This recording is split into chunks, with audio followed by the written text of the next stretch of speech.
And now the governorship candidates of the All Progressive Congress, the APC, and that of the New Nigeria's People's Party, the NNPP in Kano State, have both cast a vote at the various polling units. The governorship candidates of the APC, Nasiru Gawuna, cast his vote at the polling unit 041, located in Nasarawa local government area of the state, while the NNPP governorship candidate Abba Kabir cast his vote at polling unit 033 at the Chiranchi Ward, Gwale local government area. Both candidates described the process as seamless and commended the role of security operatives. I am very much satisfied with the large turnout of voters in my constituency. You can see when I came, the unprecedented crowd that received me, and it has been very, very difficult for me to even cast my vote. Why? Not because of violence, but because of the love and support the people have for me. And in the East, the Imo State Governor, Hope Uzodimma, says the Independent National Electoral Commission, INEC, has improved tremendously the conduct of today's elections. Speaking after casting his votes in Omuma, Governor Uzodimma says the process is free, fair and devoid of any violence. He also says with time people will come to terms on the use of electronic machines, urging people to come out and vote for the candidate of their choice without fear or favor. Well, a remarkable improvement on what happened last week. And what happened last week can be blamed on the inability of our people to understand the technology. But now it is clear that people have taken time to study the process. On arrival, you present your PVC. Once you are verified, you are allowed to vote. And once you vote, you will leave the scene. I think I've seen a seamless process here. And INEC has done some good job, wonderful work, and the technology is good. And I therefore recommend that our people should continue to study the process so that with time we will perfect on all the new technological system of voting. Well, at least there is voting. People are coming out to vote, and we will continue to create awareness. We will continue to educate our people. We will continue to let them know that the power to contribute towards governance is by coming out to vote. So if you don't come out to vote, then you don't have any right to blame any government. But if you come out to vote, it means you are a stakeholder, you have voted. And in the process, government owes it a duty to explain to you where they have not done things well, and also explain to you where they have done things well. I want to use this opportunity, therefore, to encourage all our people to participate in the process of electing our leaders so that together we can build the country. I'm not INEC to announce the results, but what I know is that given what we have done in this state and given what the party has also demonstrated in terms of governance, I'm confident that reciprocity as the name of the business, that the electorate will vote for our party. Imo State Governor Hope Uzodimma there. We still have NLB of the Situation Bureau with us. Of course, Dr. Victor Ohai is also with us to give their perspective on the situation regarding the poll so far. I'm going to start with you, NLB. You've seen the skirmishes, you've seen the problems, the scenarios over the past few hours, as it were. Where does technology come here? Are we getting it right with BVAS, you think, despite all the shortcomings here and there? There is, if you want to talk about the BVAS, for example, the reports that we have received, there is a lot of high performance of the BVAS. BVAS is doing well in a couple of places. BVAS not doing okay, but reports just reaching me has it that in Delta, in one of the wards in Delta, for Baramatu, Warri South, West, Warri Southwest, there is a vandalization of beavers. You see a couple of beavers that have been smartly destroyed. In a case like that, you don't know how many polling units.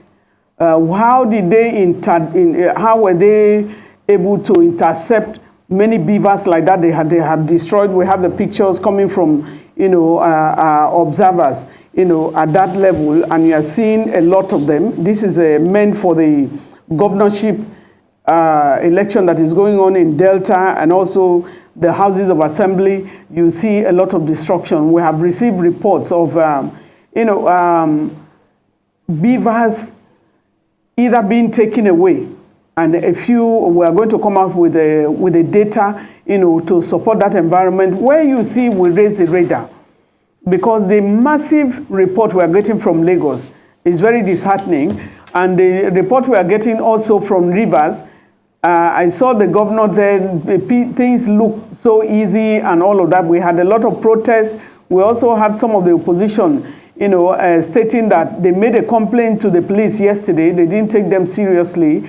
And I think if they have, that's why I said earlier that if you have sufficient report with Lagos and Rivers specifically, if you have enough, and there should be a quick audit of the polling units. If it's not sufficient, that's the election that can be put on the side, and maybe next week or thereabout, if it needed to be cancelled, looking at figures from INEC, they should be able to use their judgment, because INEC is writing its own history as well. When you look at all of these things, because you can't hold election in the local government, and half of the local government, citizens and their voters do not cast their vote. So we need to look at all of that. I'm happy to hear that from Kano, despite all the disruption in some of the quotas in Kano. And even when we are looking at so many negatives, we received some reports from Lagos as the voting time was ending on Thursday. In some places there was fracas, there were fighting, but in some other places too, we saw, both APC and Labour Party supporters together, and they were happy and dancing together. And so there's some lessons that will come from this, but transparency and accountability is one of the big ones. But we need to really change the narratives for young people in this country. We saw some of the issues, the images coming from Ikotu, which are recorded, where some people were being beaten, and that is really a shame for democracy in this country, that things get to that level. And when you want to track that down, those who are beating who, you will not find the children of the politicians, because many of their children are not in this country. They take them out and they come and politic, they go to meet them. But we have the young people of Nigeria who are the inhabitants of Nigeria. Since you have taken your children out that you are not paying attention to, that you use them, you manipulate them because of the poverty level in this country, to bring them down by getting them to the level of lack of integrity and disinheriting them. Because what we are seeing here, and we have seen in the past governance, why the governorship election is very, very important, is that we have so many governors that looted the treasury of their various countries raw. And that looting, even if you are having many governors that are not paying salaries of staff up to 20 months and so on. If they don't pay your salary for 5 months, you know where you're going to be. What that means is that many of these governors have killed so many people in their own environment. And if you don't honor those who have paid attention, who have committed service to this country, then you cannot be honored. And I hope that the impunity in this country needs to stop. And that's why election is a way to peacefully transit from one leadership to the other, or one employment to the other, or discharge people and also go to the other level. But the conclusion is coming. What is INEC going to do about the reports of the places where election is not holding? That is left for INEC. All right, left for INEC. Dr. Ahi, let me come to you here in the studio. And what I would like to find out from you is very simple.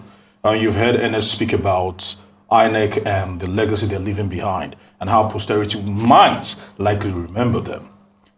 Let's now backtrack a little bit. INEC insisted that the Beavers was the game changer.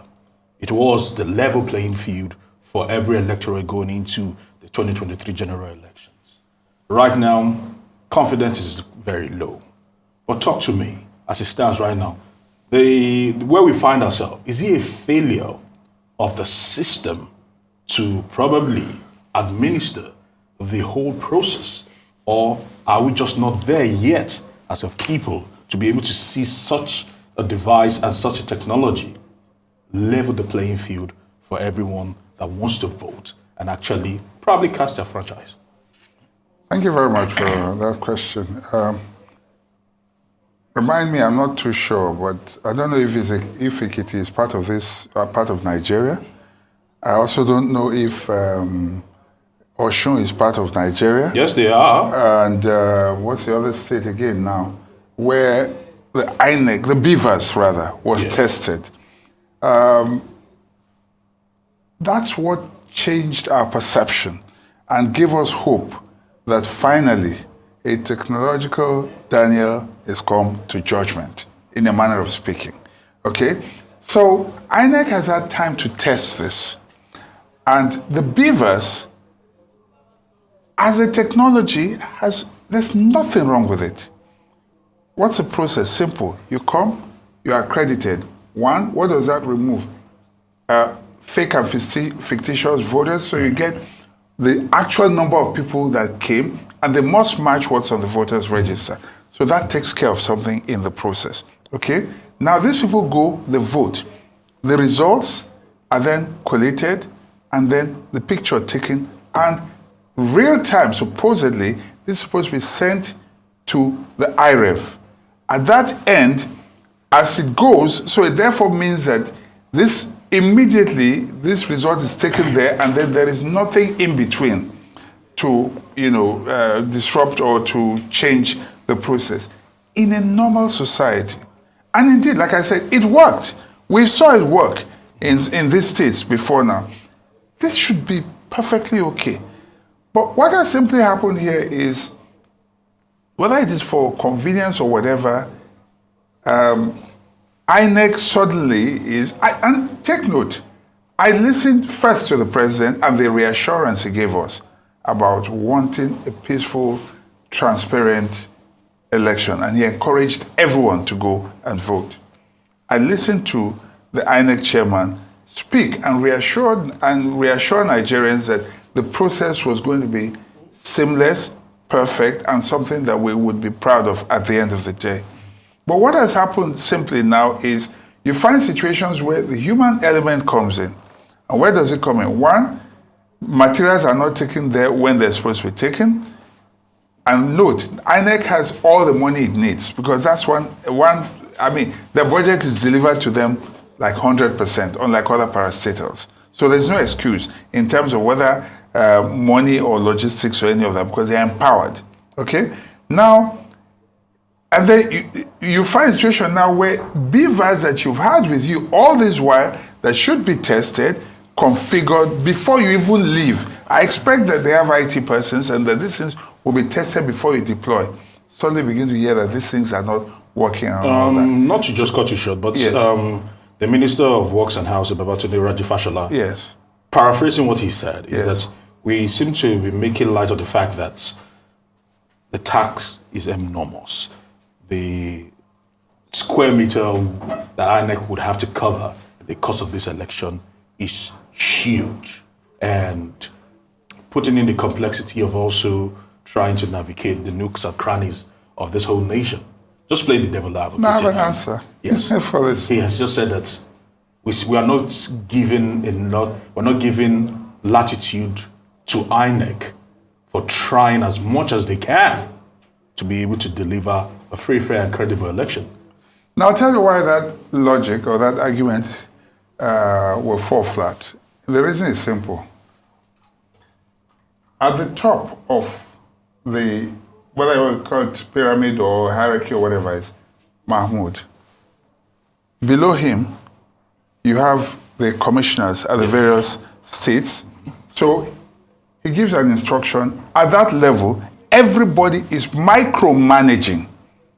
So that at best, or worst case scenario, nobody needs manage more than maybe at most 20 people at a time. Mahmoud is not managing the whole, everybody at the same time. That's why you have a delegation. Of responsibilities and duties. Okay? So there are supervisors at every level. So when these things come, he doesn't have to be here. The person at the state level, speaks to those at the various local government areas. Those at the various local government areas have to deal with the various wards under them. So how is that complex? And so when he says that, then I begin to wonder, as Minister of Works, I don't expect that he will be at the field where his engineers are supposed to be, but he entrusts that there's a system in place. Okay. And then at that level, competent people have been put there. They will micromanage, the process at that level. So there's no excuse whatsoever. So if it's logistics, the money have been provided, the state rec will know the number of vehicles he needs. At the local government area, they know what they need, they make all their requests, and that's it.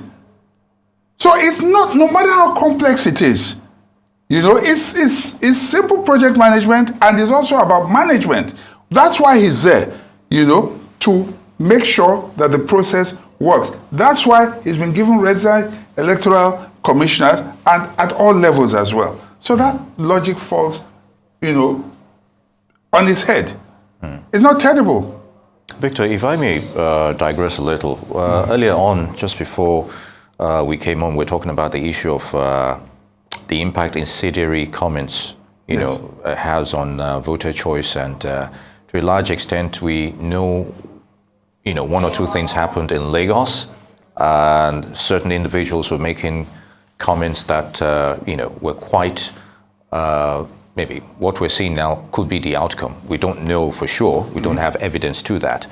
But then again, the impact of such actions, we're talking about voter suppression. And can we relate that to the previous scenarios that we witnessed? Talking about Lagos, for example, we've witnessed, people talking about it, videos being sent all over the place, and now here we are. Well, let me relate this to what happened in Rwanda. The interesting thing about Rwanda is that the Hutus and the Tutsis, believe it or not, it's the same language. It just happens to be like a caste system. Okay? And one careless speech, where you look at a certain group of people and refer to them, what is it, as cockroaches or something, I think I remember that now, is what started what I would call a conflagration that consumed all those lives needlessly. And I think that government needs to be more, responsible and responsive, because you see, what you think is nothing now, you never know how far it's going to go. You only need a spark to start a forest fire. That's all you need.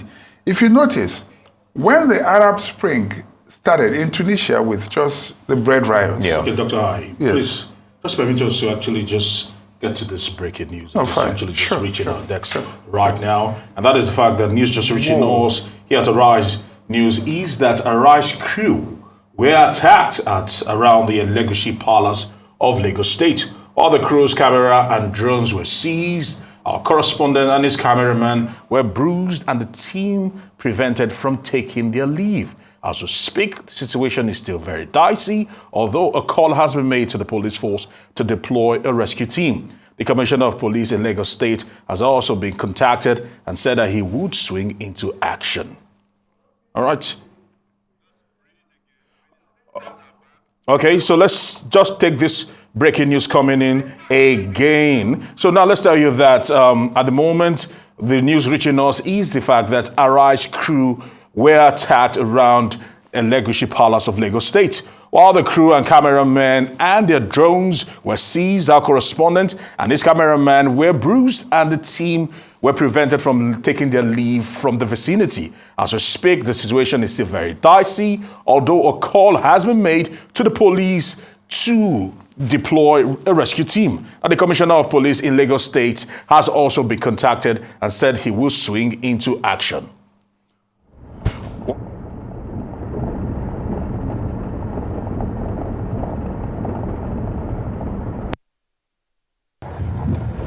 They are taking us to where we don't know.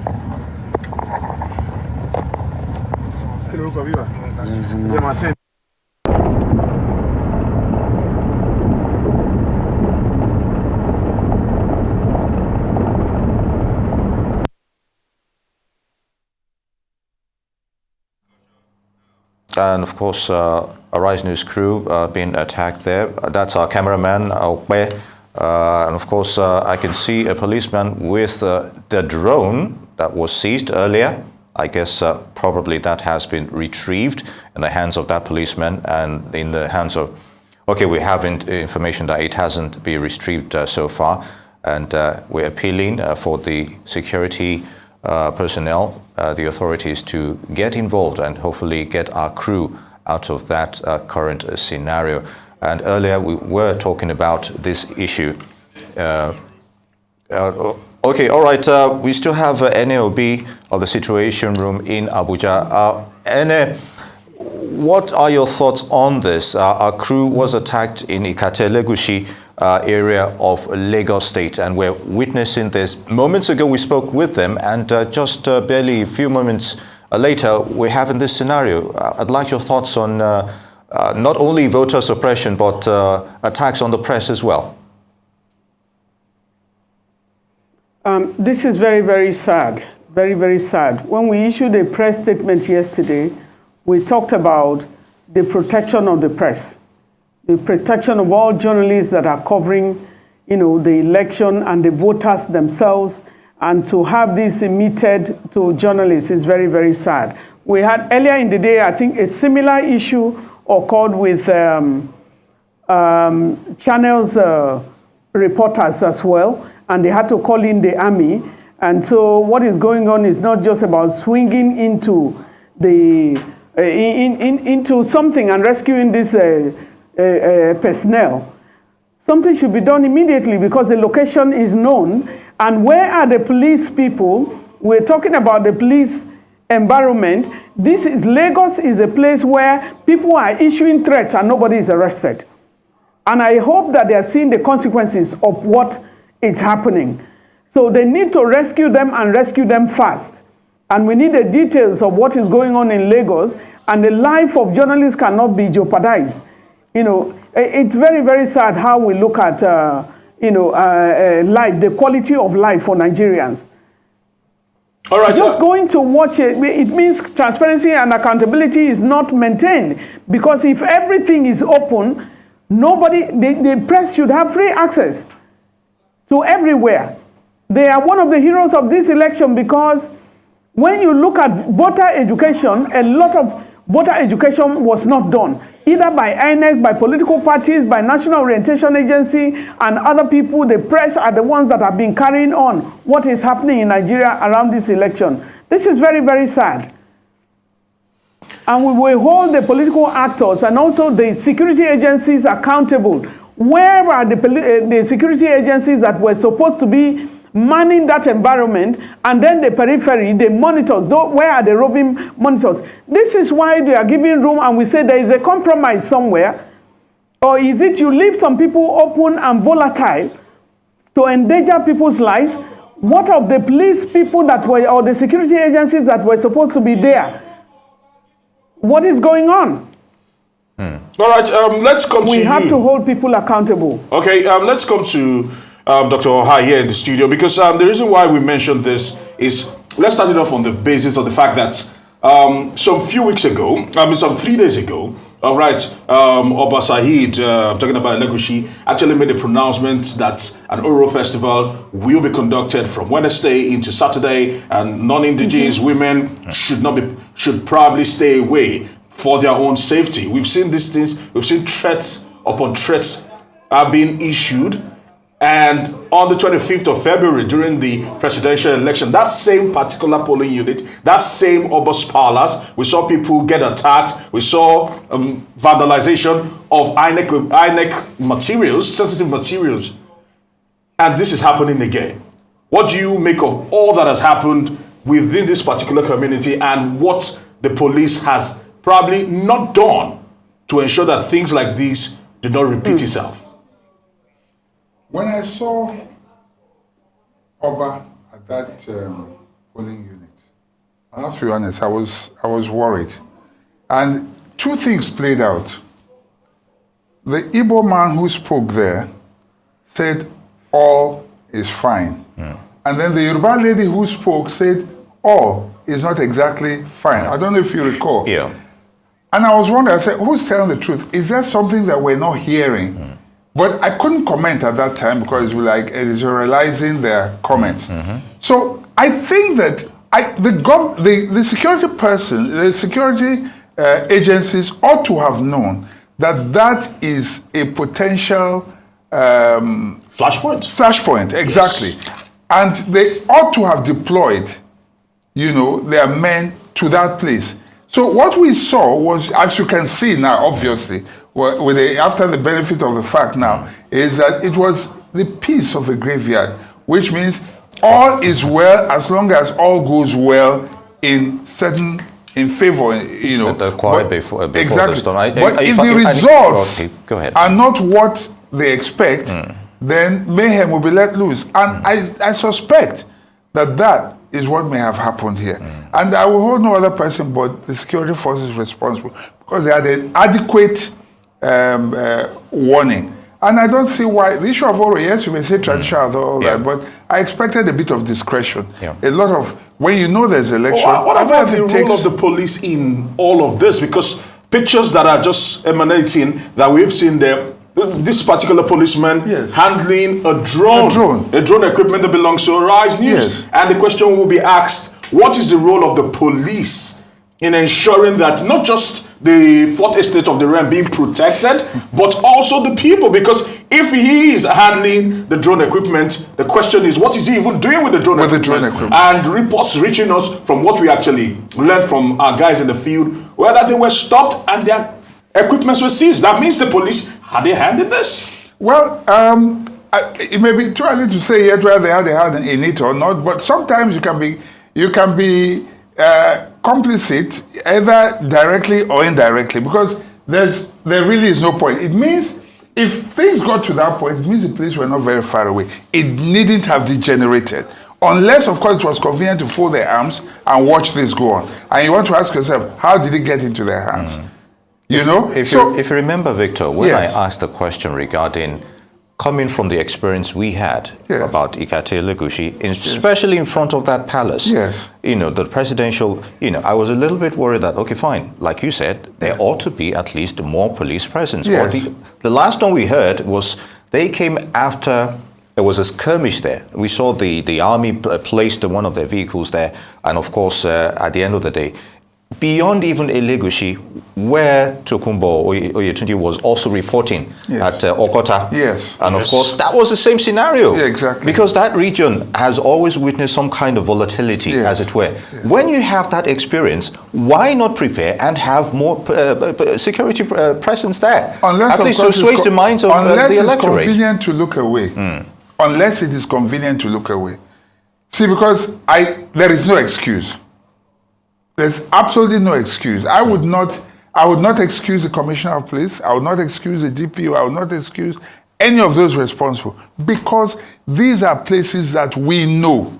They have more intelligence than us in terms of where these flashpoints are. But even as ordinary citizens, we have an idea. And what the citizens are begging for is just protect us and let us perform our civic responsibilities.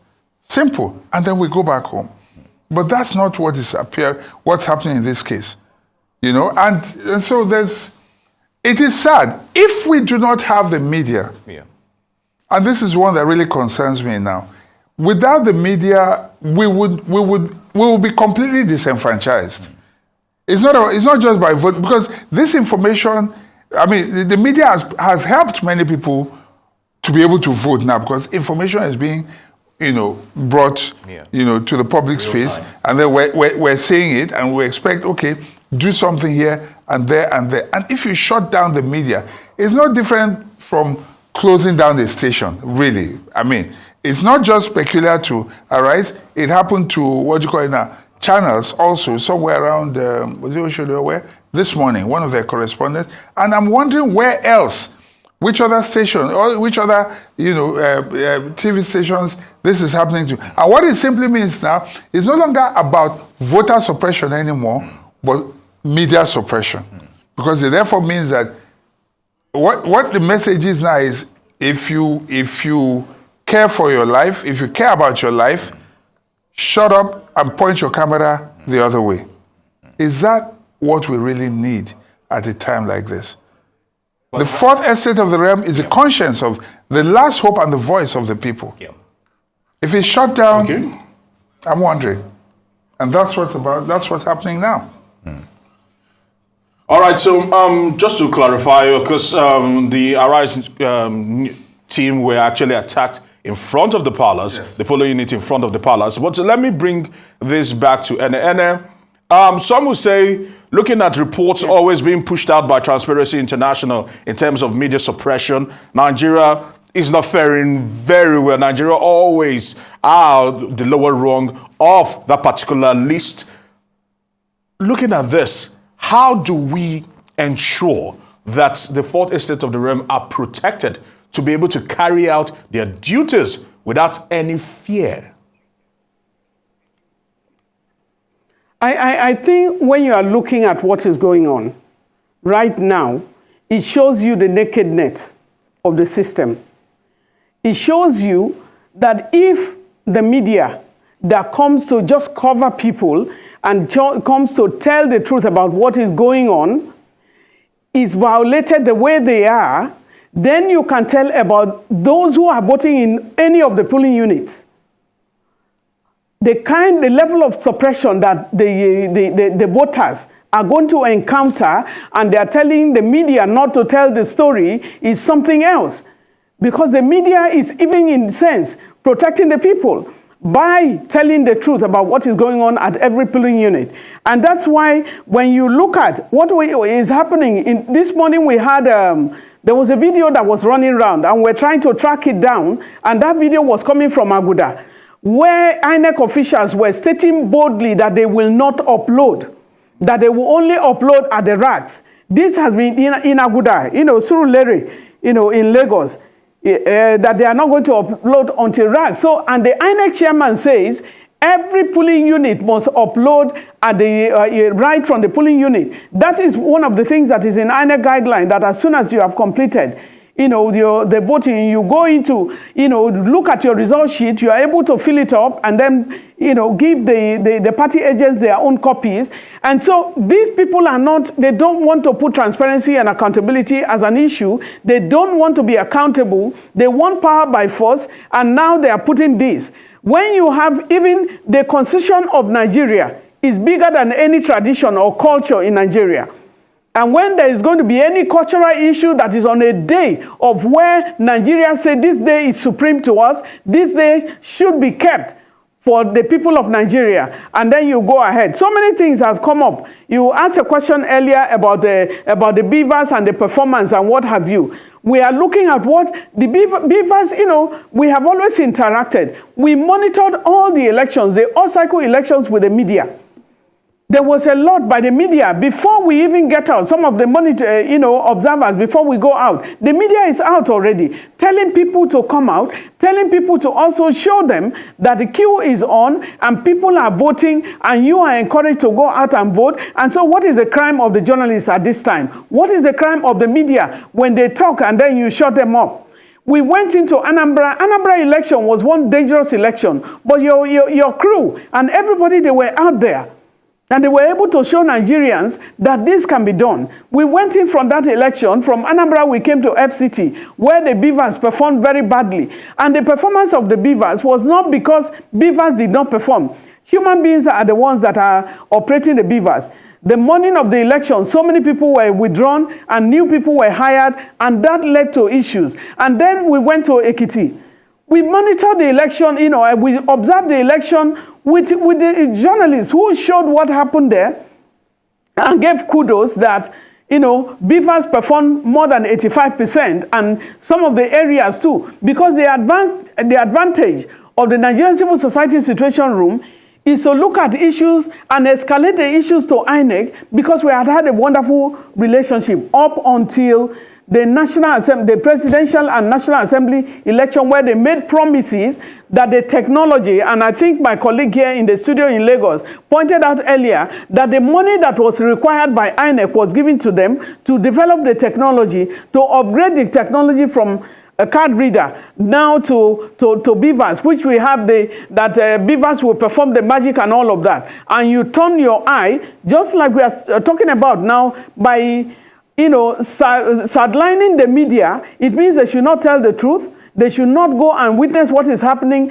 And that is the truth arm, which is the fourth realm. That is the use of having the media. They are involved to make a difference, and nobody can sideline media and think we are bigger. With the media and the civil society organizations, we will never allow anybody to take Nigerian from us. If you steal a vote, you are also a thief. If you steal a vote, you are a thief. If you loot the economy and you are walking on the street, you are a thief. A thief is a thief. And you can tell yourself all of those lies that you are not the one, you are not stealing from Nigeria, but we see you. And whatever building, the number of buildings you are looting the economy to get, you are subjecting people just to get into power. Into power to do what? If you are going really to serve the people, should you get the power by force? What are you going to that place to do? It means you have other intentions, because you are going there to serve Nigerians and you want to get the power by force.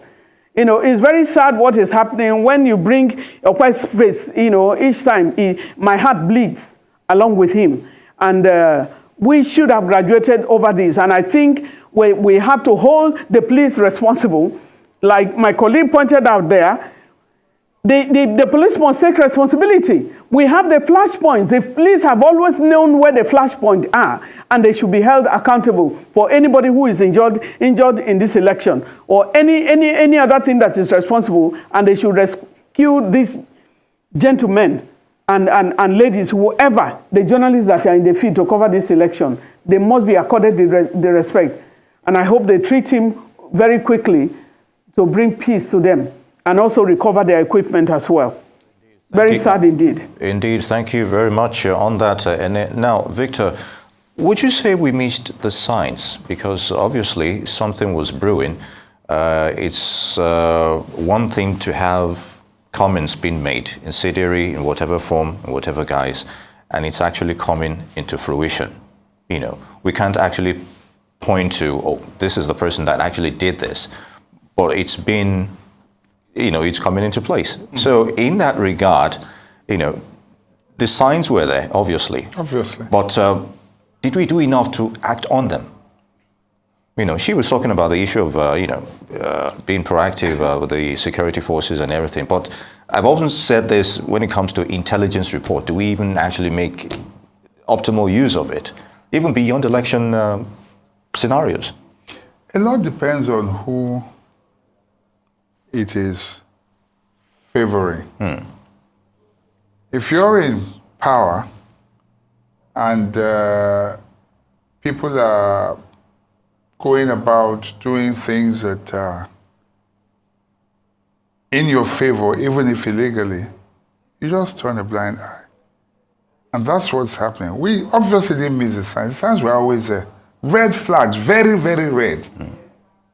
There are things that if certain people had said, they would have been picked up immediately, arrested, and they will be resting their feet in or whatever in jail right now. Yeah. Okay? But I guess certain people are above the law in this country. It is clearly obvious. And a situation where, like I told you earlier on, that video I saw where a thug used the bottle yeah, and broke the head, broke the bottle on the head of a policeman. And, what would... It's not done. Whatever gave him that boldness is probably the atmosphere, probably the body language, probably, yes, as long as what is being done is, not against the interests of the powers that be, then it's fine. And that's what we're seeing. But the fear, and I say this, I was saying something I didn't quite complete it. Okay. When I was talking about the Arab Spring, God forbid, nothing like that we hope will happen here. We don't pray for that. But the reason why it's important to nip some of these things in the bud is that you never know what's coming next. When that young man in Tunis when he was, he doused himself. When he doused himself, I'm sure that Gaddafi would have looked at it and looked at the president of Tunisia and said, look at you authority. When the uprising started, we said, all this, you even have time. These people are misbehaving and you are just, The same thing with Hosni Mubarak in Egypt. None of them would have thought or ever imagined that thing that started there, that spark, would start a forest fire that would ultimately consume them. Yeah. They never survived it. So you never know. You may know the beginning of a thing, but you never know how it's going to end. Yeah. You cannot predict it. Which is why it's always better to do the right thing. You understand? Whether you think it favors you or not, to a very large extent. What is happening right now, we just look at it and then we think it's like nothing. But that's how it started in Rwanda. I think that those that are in authority, it doesn't take anything. Yeah. Warn your followers.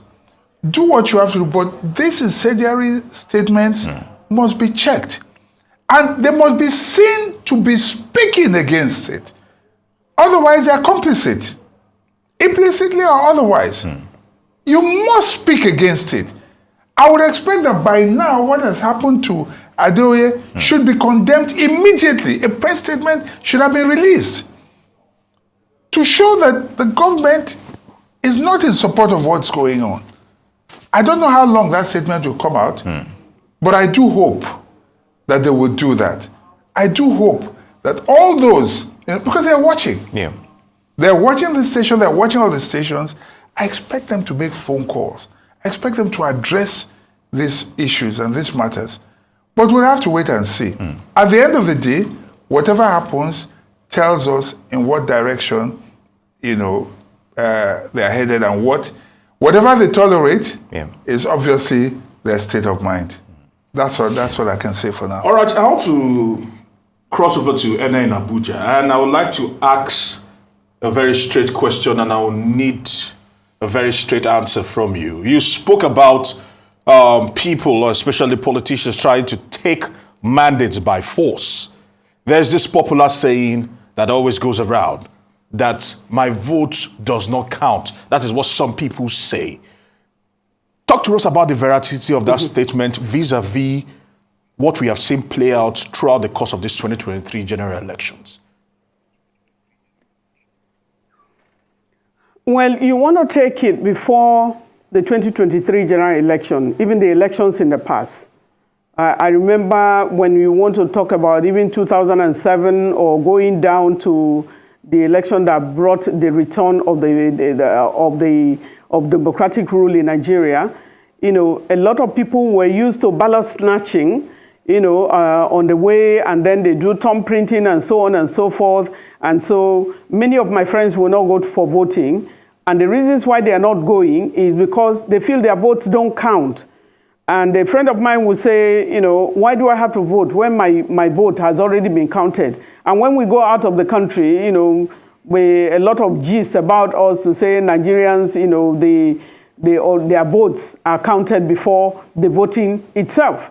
And so, but with the upsurge of technology, little by little, with the coming of INEC introduced the card reader, and from the card reader, we now have the beavers, and from the beavers itself, came on, and it was used in Edo before even Anambra. It was used in Anambra, and then the major elections, it was used in FCT, but FCT doesn't have a governor, so sometimes the gravity of voting is seen when you have the leadership of the state being voted for.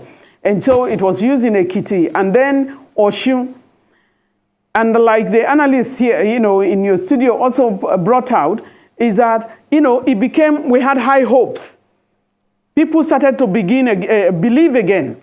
And I think when they saw that happen, and after the primaries, and you had also the emergence of Labour Party, that's the disagreement that had in PDP, and then the emergence of Peter Obi, and the third force, the younger people looking at, okay, I think we can go through peaceful, transition, in terms of if votes will count with the beavers.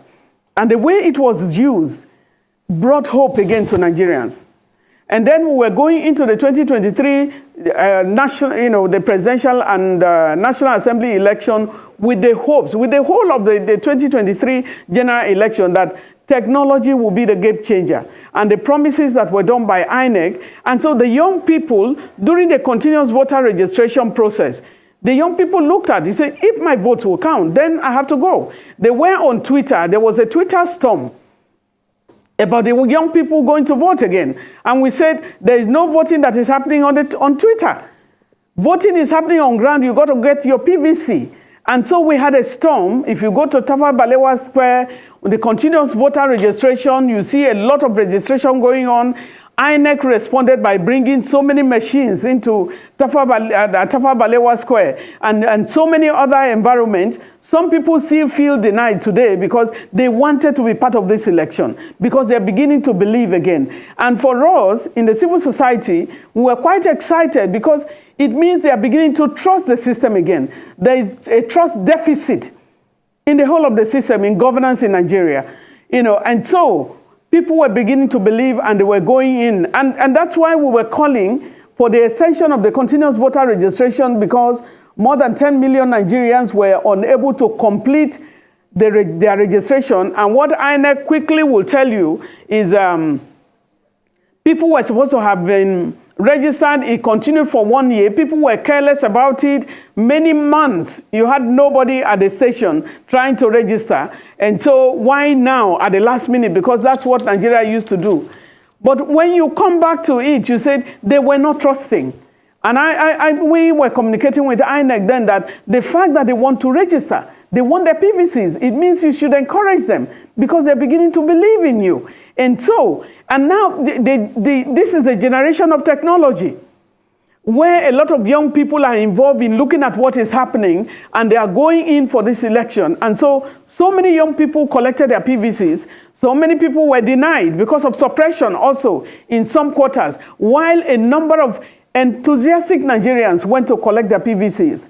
Many of them marched to the polling unit on the 25th of February to go and collect to go and cast their votes. Many of them did not cast their votes. I think that enthusiasm, and then the performance of the IREP portal, the fact that you were able to upload the National Assembly elections and you were not able to upload the presidential election is like, is this a joke? Is this a joke with ourselves? And so many things went wrong with that election. And that's why the Nigerian Civil Society Situation Rule says the presidential election, presidential and National Assembly election lacked credibility. And that's why we're saying with this election now, the Nigerian police and the security system ought to have. And one of the good things that the synergy in terms of the security environment, we have the numbers for the Nigerian Army. We have the numbers for the Nigerian police. We have the numbers for other security agencies. What is going on here is the police thinking that they are enough, and so they are not calling for help. Because at that environment, there is no way that you have battalions in Lagos that they could not have secured all of the hotspots in Lagos. And if it is too hard for them, and that's what I'm saying, that if you think that that election is beyond the security agencies, we should have a report from the CP of police, and you see them transferring. Frank Mba was in Lagos. He was transferred to Ogun. And then you have so many transfers. We have had that in the past where you see a CP that understands the environment. You transfer that CP and you give the state to another person who doesn't understand the environment, and you want high performance.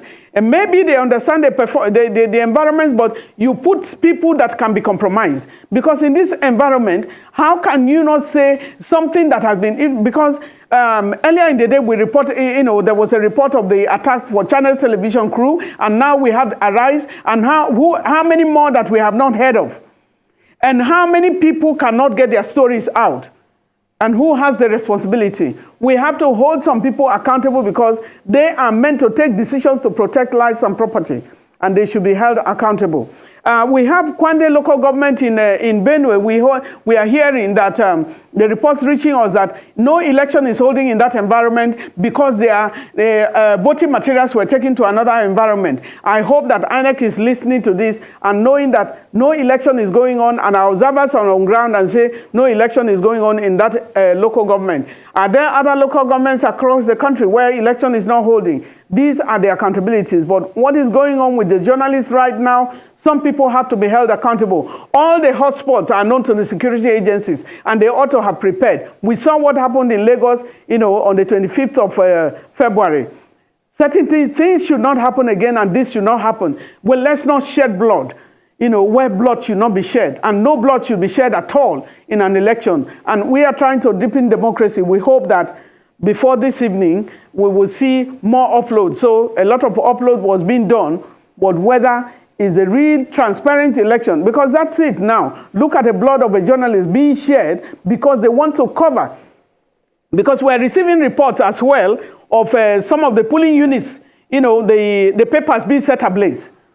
Reports are coming into us in the situation room now that, because this is when they are counting and when they know that someone, if party supporters of another party and so on and so forth, if you are not protecting, because it's not only protecting people to vote, let the votes be counted. It is at the end of the counting of the votes that the results are posted. And the reports reaching us is that some of the places are being set ablaze.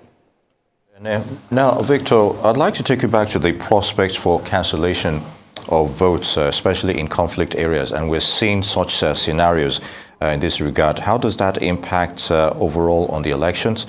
And how does that give credibility? If you remember, sometime in 2019, the Osun elections, I think 2 or 3 local governments were the decider. They had issues. At the end of the day, it was extended for like a week. And that was the period whereby you had all these political parties trying to court and gain a majority, as it were. But at the end of the day, we had the elections. But it was delayed for 1 week. Now, in this scenario here, people are being denied their votes. If you take ballot boxes and you take them away and, you manipulate the scenarios and or the attacks, as it were, how do we, take care of all of these issues? We, under no circumstances, if you ask me, should any election be cancelled. I'd rather that there's a revote, if it's, I don't know if my language is correct, but that election takes place again. Because, note, it's a strategy. But wouldn't the electorate itself be wary of that? I was coming to that. Because that's, in fact, there were issues of apathy at some point. It's a strategy. Yeah. You see the stronghold of your opponent. What you do is you do whatever it is to disrupt that system and then take away and all that. 2 things are likely to happen. It can be cancelled, which will work in your favor, or even if it's held again, then apathy comes in, which means the numbers are reduced because it's from a stronghold. Either way, that is a strategy to whittle down the impact of the votes from that particular place. And, if you cancel it, you have disenfranchised people. It's not fair because it's not their fault. You cannot reward bad behavior. You can't reward the hoodlums because the objective is clear. The election was no, we don't want votes from that area. We cannot reward that. Okay? We cannot also reward the politicians who would have, sent them to do this. It's only fair that people who have come out to vote, even if there are 3 or 4, protect them and make sure that their votes count. Every single one. It's the only voice you have. We may not be able to influence anything else, but that is the one voice that we have, that singular vote. In fact, in some, like people, for instance, become citizens of other countries, whether Canada, the US, their happiest day, apart from the day when they, they get sworn in, is the day they cast. You understand what I'm saying? It's like finally, I'm able to vote. The power is within my power, grasp. exactly. You know what it means? Yeah. The fact that you can decide, that you can speak. You can't put a price. We may take it for granted here. Yeah. But in places where they don't have democracy, they know how important that is. But we have it here, we can't take it for granted. And I will repeat, we must not reward bad behavior. There must be consequences for it. All right. There must be consequences, you say, for bad behavior. Yes. But let's see crossover to Abuja and speak with Yes. her. And I would like to find out from you, because we look at these things, and throughout the course of the day, throughout the course of Arise coverage from different points here in Nigeria, one thing seems to ring true: voter apathy. And some say that political analysts say you can't be surprised that the people that turn out usually for governorship elections are fewer than the people that actually turn out for presidential elections. How can we address this issue? And what can be done to ensure that we have more people come out for governorship elections, knowing that this is an election closer to you than that of the presidential elections? You pointed out earlier, one of the questions that you asked was on the issue of votes counting. When you know that you are going to vote and your vote will not count, how do you get motivated to go and vote? People had high hopes during the February 25th election, presidential and National Assembly election. People went with hopes. And so if you showed them that their votes counted, and votes counted in the National Assembly election, but the presidential election, they did not see how their votes counted. And then there were so many people who deliberately were turned down from voting. One was, we cannot say deliberate in terms of logistics, because if you want to compare the issue of logistics between the presidential election and then going to the governorship election, you see a huge difference. Deployment was done, for this election, deployment started on Wednesday. But the deployment of the presidential election, which was big because you are choosing the head of the country. That is the overall boss for the workers in the country. And then they went into that. It's like a balloon. You deflated everybody. Some people went into depression, I can tell you that. Not because of who wins or who won or who will win, but the fact that the process was not fair, it was not credible, because you made a promise to Nigerians and you said, all of these processes will show it to you transparently and accountably. So if we went to one election and you showed them, I think the process deflated a lot of people. It really gave us a tough time in terms of trying to remobilize, because it demobilized a lot of people, the many young people who were very enthusiastic. And I really salute Nigerians for the way they turned out in a hard environment of, a serious hardship. The cash swap, how many people had to trek for kilometers because there was no way they could get themselves transported.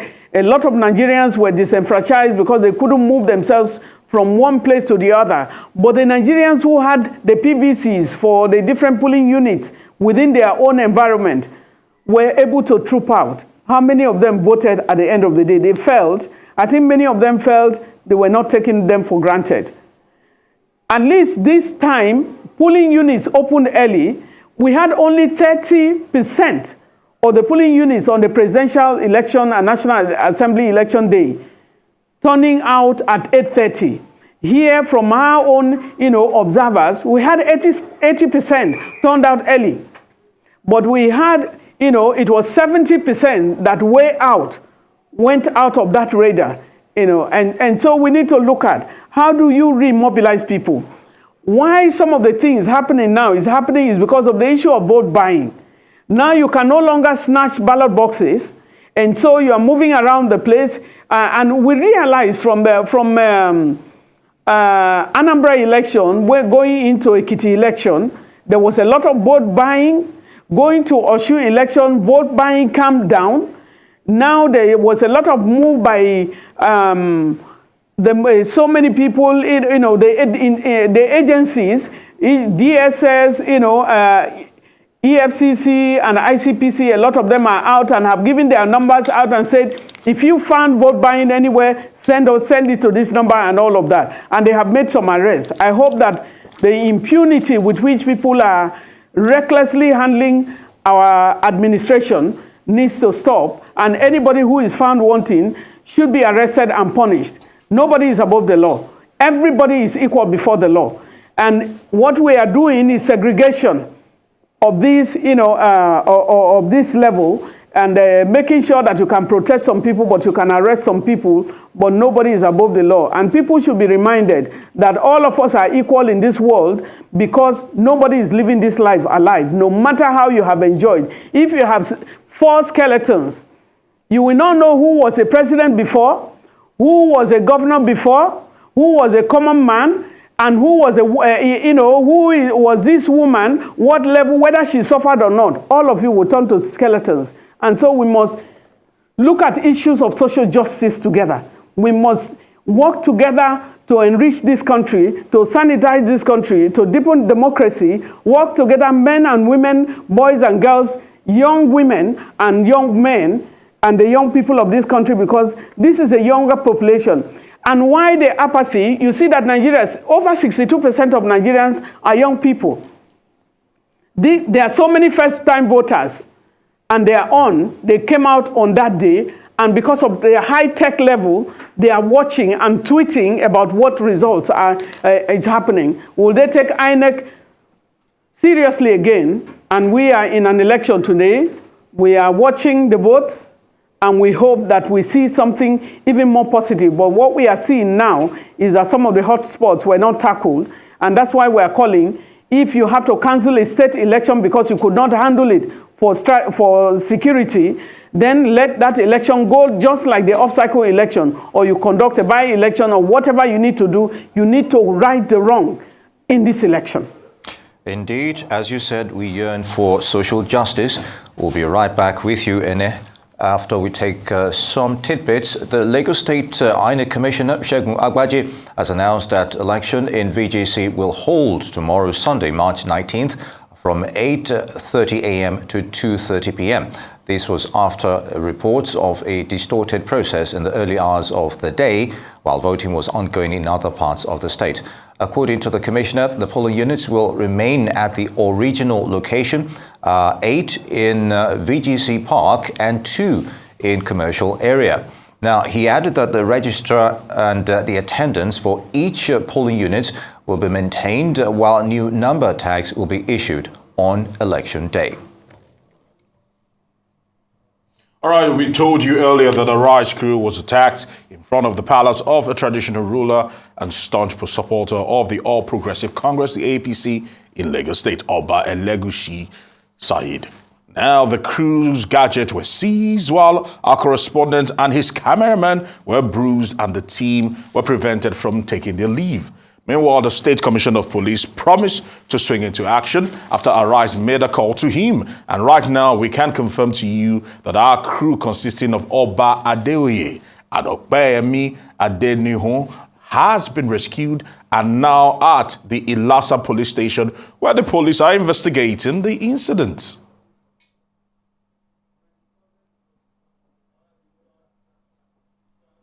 All right, we spoke about this, yeah. Dr. Hai, we've been commenting on this, and we are happy that there is a development to this particular story, and more importantly, that the crew are now safe. But we still feel angst as members of the Fourth Estate of the Realm, because it could be me, it could be him, and this should not be happening. Especially that we are out there performing a civic duty to ensure that we actually put out all that is happening in the course of the general elections 2023 out to the public. But we are happy that the Commissioner of Police has responded, and his swift response is commendable. Talk to us about this. Well, you see, it's okay to, first of all, we thank him for swinging into action, but I don't think it required a call. You see, it's okay. The Arise crew have a voice. They have a medium to express themselves. You know how many more people out there are in such a helpless situation? Why did it have to get this incident? I was checking earlier online. People were just saying, where is the Commissioner of Police?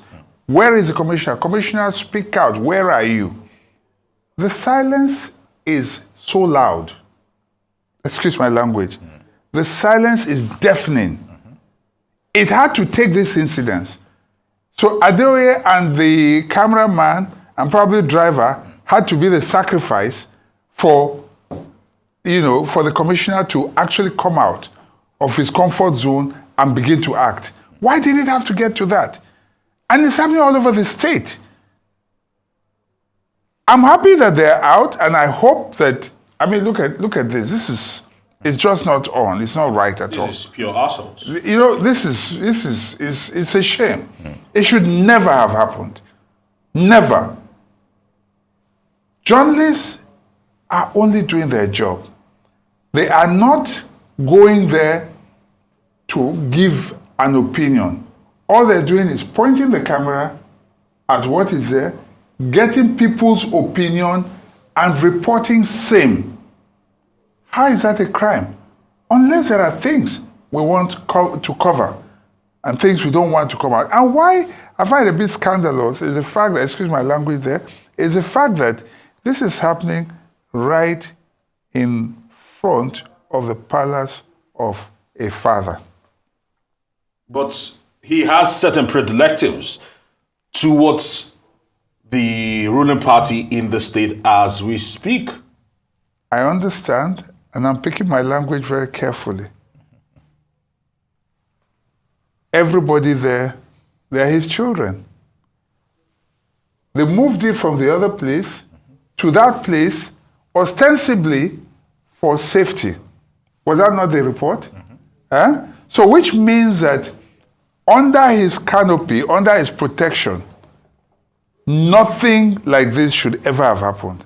And I expect that if thugs were to come, if they had any respect for him, they would not come and attack, especially the journalists. But he made a very salient statement. Permit me to draw back this, because we're here and we had him live on the 25th say that there are several faces he sees around his vicinities he does not recognize. I'm still calling. I would not want to press further than that. I'm still calling him a father. But he says that not everyone seems to be his children, because he's seen some as probably usurpers or foreigners. Maybe he doesn't watch Arise. Maybe he doesn't watch channels. Maybe he doesn't watch television. Maybe. Excuse my putting it that way. And so perhaps these are aliens from Mars or somewhere else. Well, what are the chances that the perpetrators will actually be brought to book? Because when you have so many incidents like this. This is what worries me. These people are not from Mars. Arise and the other TV stations may be from Mars. They don't know them. But the people that perpetrated this, that had the effrontery, the boldness to go to the front, the palace there, in front of that place, under the so-called protection of the father, and then attack these people, seize their things. To the extent that, look at this young man's face. For me, this is the face of today's election. Okay? To have that boldness to go and do it, the effrontery, and nobody stopped them and all that, and the police couldn't have been too far away, because the traditional rulers also have security. Definitely. You understand? So for this to have happened, I don't know. I'm still waiting for about 2 or 3 more interventions. I'm not mentioning names here. The commissioner has responded. I hope others will also respond and condemn this, but more importantly, make sure that there is justice. But maybe I'll turn this question to Ene, because the role of the police, usually it's been said, and it's actually a fact, that they should be apolitical. Talking about the security agencies manning this election. But it's unfortunate we are seeing interference of security operatives in this whole snuffle that we are speaking about right now. And people have time and time again called out security operatives and their role in the election cycle. Talk to us about this. Because we saw pictures of a policeman holding a drone. What is he doing with a drone? It is not an equipment, or it's not a danger equipment. The last I checked, especially when it's not in an airport's vicinity. I have watched a number of elections in this country, and your question is taking me back to 2010, before the first coming of Fayemi, when that election, a very volatile election that was held, where many people, nearly lost their lives, including Professor, Abaka Momo, who was torn apart and even arrested by the police, and many of us who are more or less like having second lives from that election. And I remember very well that when the then REC, her name have gone off my radar, the lady who was the REC then was going to declare the result of the election. Her security was withdrawn. The total security was withdrawn. And they said, it's at your own risk that you go and announce that election. They withdrew that, and she went out of that place and announced her resignation from, as an INEC REC. But they rejected her resignation and brought her to still announce an election. We don't know what she announced at the end of the day, whether it was the truth and so on. She resigned from her hiding, and that was not tenable. And so when you are looking at the role of the police today, the police did a lot of training, in terms of election security management before the 2023 general election. And we thought that during, certain places where we were expecting issues of insecurity from, we did not experience that during the presidential and National Assembly election. That election, in a way, the police responded. Most of the polling units, which was higher than now, the police were on ground almost everywhere. But we still had skirmishes. We had a number of places where there were violations, where they were snatching of boxes and destroying, because now they destroy. When you snatch a beavers from one polling unit to the other, or to anywhere, you take it anywhere, it's useless to you. And that's why we find in the case of Delta that they're destroying, the beavers there. We're having a case, I just got a report from Shomolu and Fola Aguru, on the cases of shooting. Thugs are shooting around the streets. Where is the police? Where is the security? The police is the one that is leading, is the head of security for elections. But where it overpowers them, they can bring in the army, they can bring in other security agencies. And we saw that working in some of the elections where even INEC officials were kidnapped, and the army was brought in and they rescued them. They did their job and professionally handled their job. They rescued the people and they just walked away and they went back to where they were. And we thought we should be able to cover the country this time, with the same thing. The police was given their own independent money to man everywhere in this election. And so we are going to hold them accountable.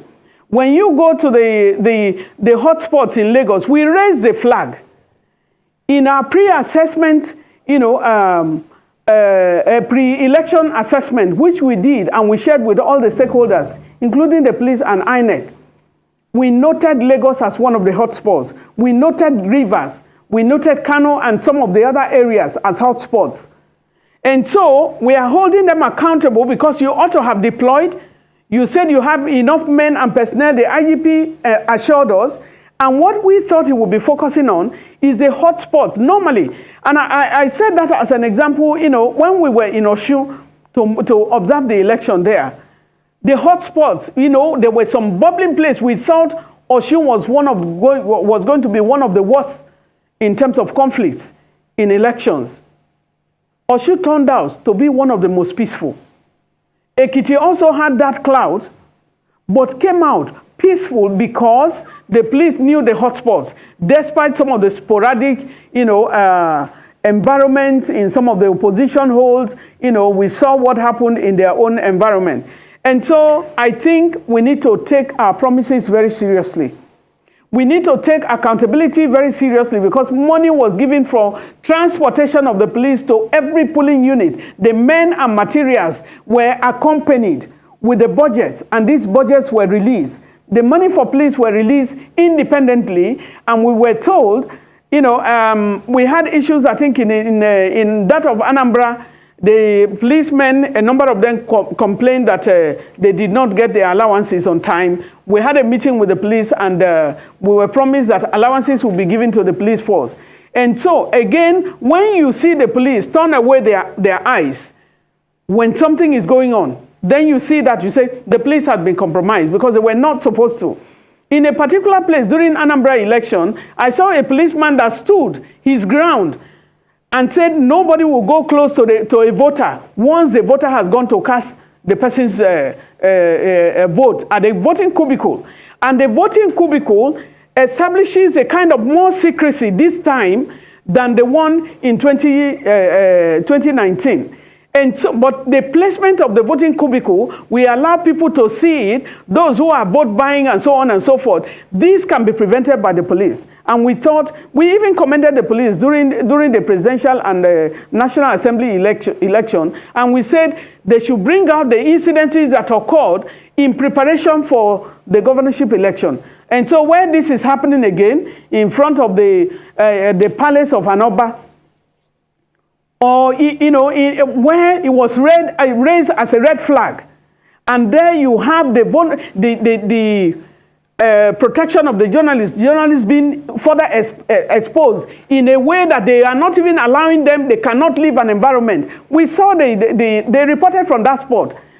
Yemi reported from that spot with Oba that is now, you know, having bloody face. Who will protect them? How can the CP say, I will swing into action? Where were you before? We have to hold them accountable and hold them accountable for some of the voters. We had other reports, you know, of Agor in Lagos, where somebody snatched the ballot box and was running away from it. That person was brought down because what you introduce, in some places you can overpower one person, in other places you'll be empowered as well, and so you find violence everywhere. We don't want to lose lives of young people or any Nigerian for that matter. The voters needed to be protected. They needed to be given a safe passage to perform their civic duty. And all journalists ought to have been protected, and every other Nigerian, the ad hoc staff, these are young people that should be protected, the future of Nigeria, dedicating themselves. And now, and we ask the police to take it seriously because now that the voting is being counted is one of the volatile times where you can look at, and the people that you are calling thugs, these are children of human beings. We need to withdraw our children and respect these children. You have trained them, but you will also be accountable to Almighty God for using other people's children for your dirty deeds. And you will be held accountable as well. Indeed, accountability is sure. NLB will be right back with you on that. We'd just like to tell our viewers that earlier that Arise News was attacked in front of the palace of a traditional ruler and staunch supporter of the All Progressive Congress APC in Lagos State, Oba Saheed Elegushi, and the crew's gadget were seized, while our correspondent and his cameraman were bruised and the team prevented from taking their leave. Meanwhile, the State Commissioner of Police promised to swing into action after Arise News made a call to him.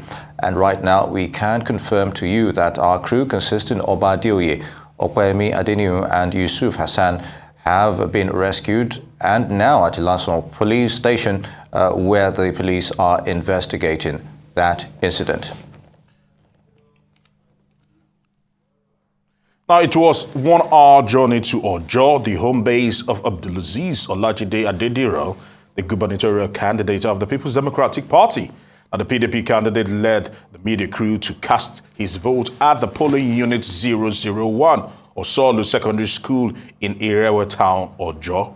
He was also accompanied by his wife, Mariam Adeniran, and party supporters. The gubernatorial candidate, popularly known as Jandor, gave his take on the journey that culminated in today's election.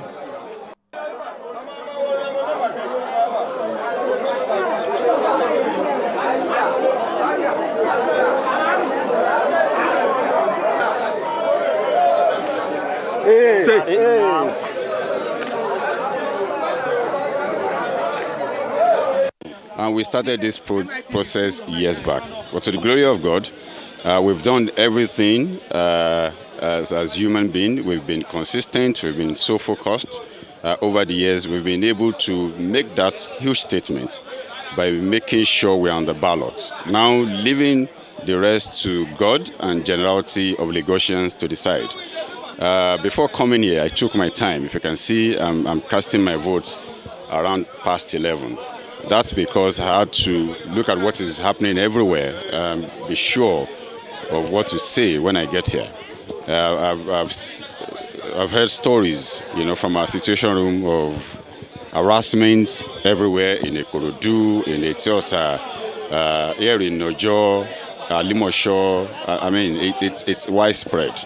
But like I keep saying, no one has the capacity to disrupt the entire 13,325 polling units in Lagos. I know they've mobilized, they are thugs, to go everywhere. But at the end of the day, what I wish is that God should give Lagosians what would give them that thanksgiving of joy. You understand? What would give them at the end of the day, make them happy and say, for the first time, we can have a government we call it our own. Now, the news governor of Ekiti State, Biodun Oyebanji, has charged the Independent National Electoral Commission and political parties to do more in voters' education, the conduct of the state assembly elections. Although there was low turnout of voters, Governor Oyebanji, who cast his votes at Unit 3, Ward 6, Frontage, Oyebanji Compound, Ekiti West Local Government, Ikogosi Ekiti, said the electoral umpire has improved in its preparation, unlike what Nigerians witnessed in the last presidential and National Assembly elections.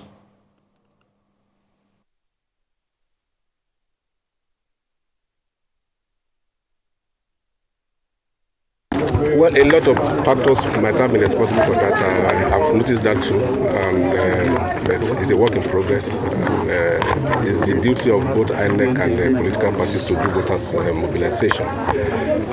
We go back and reflect on that. It's not about me as a person, it's about the political process itself and the electoral process. Our former Minister of Transportation, Rotimi Amechi, has described the governorship and House of Assembly elections as a contest between opposition parties, the police and INEC. Speaking to Arise News after casting his ballot at Ward 8, Unit 14 of Ubima, Ikwere local government area of Rivers State, the former governor also described the chairman of the Independent National Electoral Commission, Mahmoud Yakubu, as an interested party in the polls. There's no election between APC and PDP or any other party. The election is between the other party and the police and INEC. In fact, what you're seeing is a situation where the police is arresting everybody. They've arrested Charles Wanyango, they've arrested Emeka Ede, they've arrested the secretary of my party, of the party in my LGA, and two others, the secretary of the Elders Committee. They tried to arrest Simon Control. They tried to arrest some few persons in Tai and Gokana. And if you see the arrests all over the state, boiling to one thing, the police colluding with Nyesom Wike to deliver PDP. It's not an election. And they have no shame. To worsen matter, the INEC chairman is worse. having worked under BK as his executive secretary for Third Fund, he has just collapsed the River State. He said the reason for which he cancelled the election, stopped the election the last time in 2019 was violence. Now there's predominantly heavy violence, heavy shooting. Natives are not, non-indigenous are not allowed to vote. People are being flogged up and down. Why has he not stopped the election? It's just simply because he has an interest. And I don't know why for the past 2 elections, the chairman of INEC influences the appointment of PDP card-carrying members as returning officers and SPOs and POs. He influences the appointment of REC, Resident Electoral Commissioner, and so they just come here to do election, which is between the other parties and INEC. Rosimi Amici there. Now, the APC Vice President-elect Kashim Shettima has commended INEC for putting all measures in place towards free, fair and credible elections. Speaking to newsmen shortly after casting his ballot, Kashim Shettima expressed satisfaction with the conduct of the election, despite low turnout of voters in most polling units. We might have had some hiccups in the last exercise, and I believe INEC is making efforts to address those issues. Like in my own polling units, in the last election I couldn't vote until around 12 noon. But this time around, they were ready by 8, 9, and I voted on time. So this bears testimony to the fact that they have made efforts to correct the anomalies of the past exercise. And generally, I have moved around the city. Elections are being conducted peacefully. Yes, the turnout might not be as impressive as we would have loved to, but still it's being conducted in a very peaceful atmosphere. And I believe they deserve commendation, not condemnation for now. The beauty of the whole exercise is that no Nigerian has been disenfranchised. No Nigerian has been stopped from exercising his franchise. That is the beauty of the game, and we believe that in the fullness of time the voice of the Nigerian people will be reflected in the outcome of the election, just like it happened 3 weeks ago. And now the turnout in Ibadan in terms of voters, the Oyo State capital, was low as residents stayed away from exercising their franchise. The poor voter turnout is being attributed to the recent orgy of violence which resulted in deaths. Meanwhile, Governor of Oyo State, Seyi Makinde, has called for calm while also assuring the people that the election will be free, fair and credible. Our correspondent, Olutayo Famoskol, has more details in this report. Voter turnout is a far cry from the presidential and National Assembly elections, as residents of Ibadan, the Oyo State capital, turned out in low numbers to cast their ballots. This time around, INEC officials and election materials arrived on time, but few voters are present. Though this polling unit has little, lower voter registration. Yeah, so we have a total of 126 registered voters. From presidential election that occurred last 2 weeks, we had just 23 voters last week. Compared to today, we have 13 so far since morning by this time. There are a couple of things that you can't overlook. The economy is not in good shape. The cashless policy is a failure. And no matter how you love your country, you usually love yourself more. And when you have little money in your pocket, a lot of people have been struggling to spend 1,000 naira a week. You want to leave his hope and come. There's no you can come to vote without putting something, energy and money. The voter apathy is being attributed to the recent political crisis, which had resulted in loss of lives. Because of the events of the last 24 hours, especially in Ibadan metropolis, where we have state-sponsored, state-supported, state-induced act of terrorism all over the place. And so people were afraid of their lives and then they stayed away. As the election went into full swing, more people turned out to vote.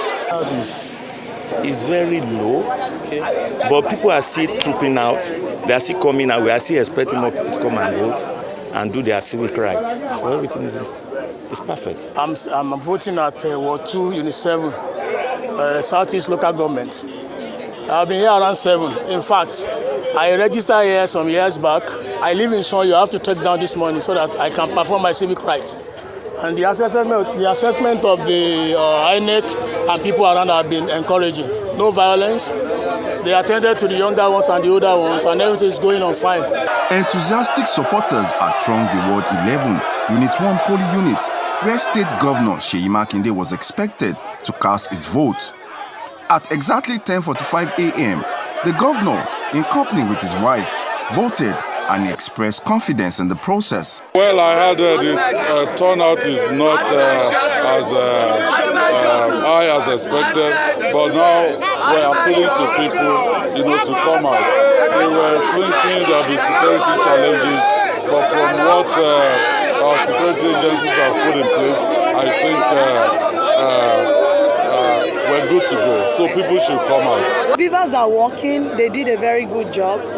They made me stand in a very clear place to actually capture my picture. So there's no extra image at the background, so it's just me and it's calm. Security around the ancient city was tight, but the expectation from the people is that the outcome of the polls will reflect their true yearnings. Olutayo Famous Call, Arise News, Ibadan. Still on to Arise News, our special coverage of the governorship elections will continue shortly after this break. Stay with us. Now, the governorship candidate of the Labour Party in Lagos State, Gbadebo Survival, has raised concern over the disenfranchisement of voters in some parts of the state. Speaking shortly after casting his vote some hours ago in his polling unit at Anifowoshi area of Ikeja, a road survivor decried the intimidation and harassment in places like Oshodi, Solo, Ojo, stressing that the governorship poll in the state has been marred by voters' intimidation. The governorship candidate also has vowed to seek redress in court if the outcome of the ongoing election does not favor him.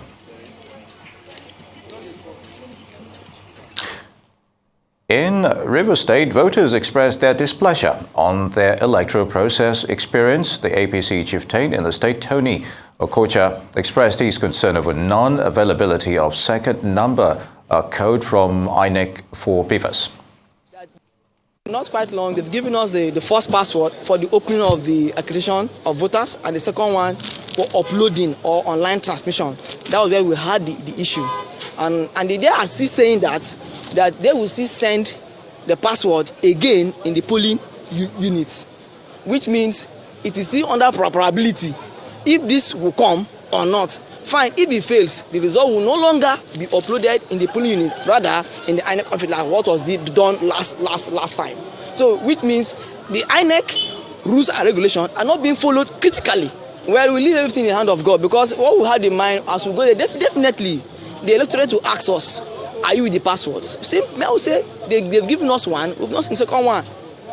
For our own safety, I believe that everything will soon be in place, because without all this, all what we need, we can't leave this place. Because when we go out to the field, we are the one that is risking our lives. So we need to collect everything, both the password, the vivas, and every other thing. And I believe from the look of things are now moving well. Very soon they will give us all what we need, and everything will be okay.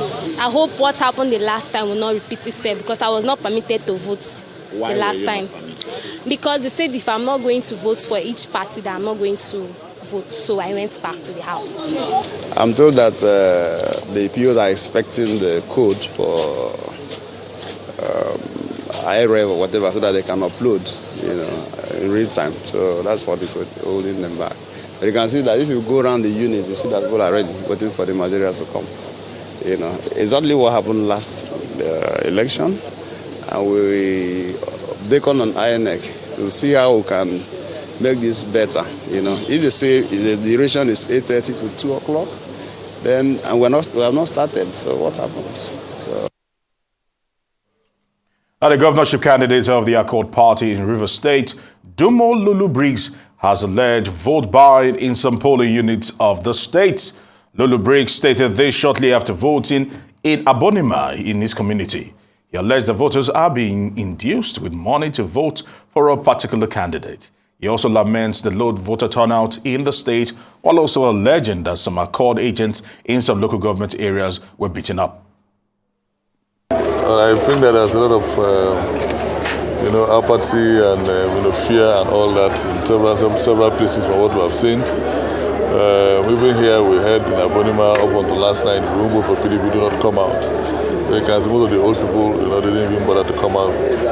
In Farga, Ward 1, Unit 49, I hear that even the INEC workers are teasing that maybe they may have to go and knock on doors for people to come out.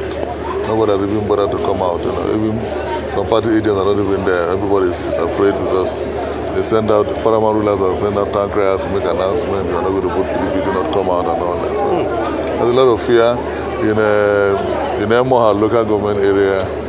I think Ward 11 in 4, the complaint has already been made to the police. They've already stabbed a young man and I called the agent in the hand, because he was standing for accord. They chased out everybody. That report is there. In Ikwere, Ward 3, Unit 6, it's been reported that the results that they brought there, are photocopies. The result sheets of INEC are photocopies and all that. Unfortunately, we can see that there's a lot of vote buying. People have even, I've seen a few persons, on social media showing how they voted. INEC said that, that they will not even allow phones in the polling booth so that you can't take pictures to show the people how you voted. What people do is they say, okay, well, I'll give you 1,000 or 2 or 3 or 4 or 5 or 10, depending on how the case is. If you cast your vote and you come and show the evidence. But in the past, when INEC has showed that cameras will not be taken to the polling booths, then there would have been no way for you to come and show how you voted. But now they allow cameras free, so people take photos, take snapshots, people even show how they voted and all of that. So I think that, we still need to do a lot of orientation. INEC must, stick to the rules and insist and tell the agencies, you're there, to ensure that nobody goes to the polling booth with his telephone, so you cannot take pictures. But that didn't happen. In other news, at least 2 people have been reported dead, with many others sustaining varying degrees of injuries in Bori Kana local government area in Rivers State over alleged deliberate sending of ballot paper meant for Obiakpor local government area to the council. Bori is the traditional headquarters of the Ogoni ethnic nationality in Rivers State. Youths are livid with anger, shooting everywhere, including burning fires, with detachment of the police just arriving on the scene. After seeing today election that was supposed to be free and fair, we now discovered that everything were being hijacked. I've gone around to some certain place with some people, observers, getting to some communities. There is no election, no nothing. Some people, some places that they try to bring their material, they brought fake papers to us. That so when we now discover to enter to vote, we now discover that it was not kind of ballot box papers that they brought. They went and brought a query LGA papers for us to vote, which the people now protested that it was too very wrong for them, that we will not accept that. So our people now we met together to make just a peaceful protest by other political party. It is not only one particular party.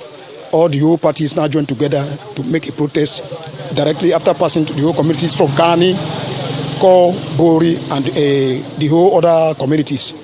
We now started from Kani. Now, the governor of Akwa Ibom State, Udom Emmanuel, has expressed dissatisfaction over the conduct of security personnel in parts of the state during the governorship and House of Assembly elections. Emmanuel, however, expressed satisfaction with the peaceful conduct of the election in his unit and wishes the same to be reciprocated across the states.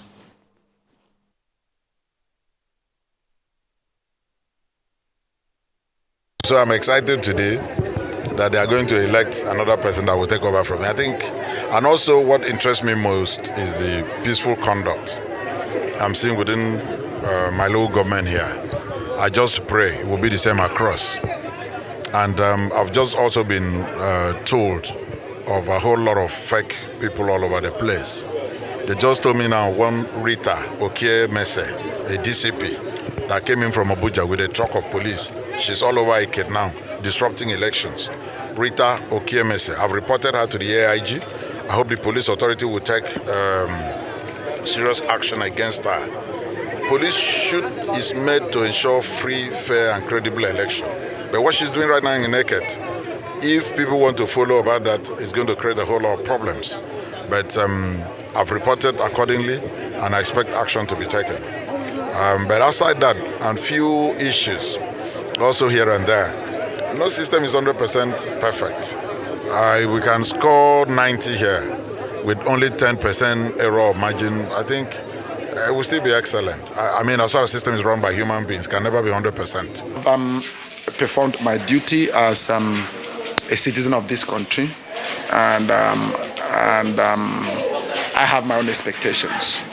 First, expectations as a Nigerian is that we're going to have a new set of leadership that is probably going to reset this country, reset the state, reset the state's houses of assemblies. That's the very first expectation that I have. As someone with a political affiliation, I expect that where I lean towards would be victorious in this process by the grace of God under a very fair, independent process. I'm expecting them to be accountable, to put their integrity to work. For once, there's a lot of, I'm looking at social media, I'm seeing a lot of rancor and chaos going on, a lot of irregularities. I'm hoping that for once they're able to redeem themselves with this election, because Nigerians at this point are at the point where we have totally lost confidence in the INEC body, and it's very unfortunate. So I'm hoping that they're able to, at least to some level, redeem themselves today. So I want to encourage them to please just do the right thing, because the world is watching, and besides, this country is ours. If we leave it in the hands of the wrong people, then we'll have ourselves to blame. With what I'm seeing today, the election is very, very peaceful in my unit, and I believe it's going to be so in other locations as well. As for the turn-up is a little bit slow. I believe it's because of the weather, because we had a severe weather last night. By say 10 o'clock, by say 11 o'clock or 12, people will be packed full in here. The All Progressives Congress APC governorship candidate in Adamawa State, Senator Aishatu Binani, expressed satisfaction with the conduct of the governorship state assembly elections in that region. Senator Binani disclosed this immediately after she cast her vote in Mbamoi Ward 006 polling units, Yola South, in the Adamawa state capital. I'm confident in both the electorates and the officials of the INEC, because this is not the first time they are conducting election. We just concluded the presidential and national assembly election, and it was peaceful and it was a credible election. So I have confidence in them. I feel great. Yes, it's men's world, but we are pushing because we are always asking for the 35% affirmative, and alhamdulillah, this time around, the men are also giving us much support that is expected from them. And as far as election is concerned, women virtually constitutes the larger portion of voters whenever it comes to elections. So if all the women will come out and vote for and cast their vote in my favor, certainly we will get there. Meanwhile, voters are seen protesting over burning of INEC-sensitive materials at polling unit 011. The polling center is where the APGA governorship candidate was supposed to vote.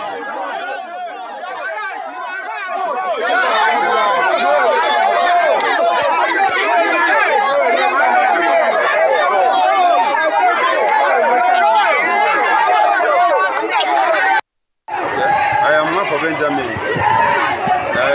I work agent for the world, representing APGA. What happened really today marvels me, because it never happened in the history of the world.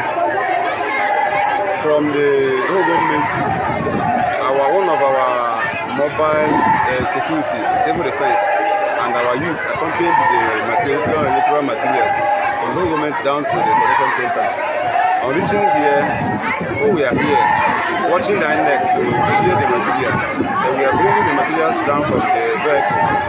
Unknowingly to us, some of the bad people came down on the bike with actions, started shooting. One of them rushed inside, they cleared the INEC to pack the material and pull down the sensitive materials like beavers and register and started shooting. They escaped when they run away. They now bring fire on the beavers and the things started burning.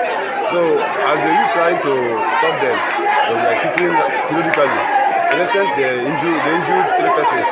They are in the hospital now, receiving treatment. We need to vote. Let us choose our right. They want to deprive our right. We need our right to vote, which is everybody's right. Nobody can deprive it from you. But they deprive us because we didn't have somebody that will speak for us. Because they have looked around and we didn't have anybody that will fight for us. That is why they deprive our right. And we are annoyed. And we are annoyed. We are not happy. They deprive our right. Innocent souls are here to vote. They deprive it. Nobody to ask them. They use gun. They shoot our children. Some of them have died. Some are in the hospital. We are not voting. Which one? We lose life. We lose voting. Aggrieved voters there in Abia State. Now, the People's Democratic Party governorship candidate in Gombe State, Jibrin Barde, has voted at his polling station in Bajoga Ward.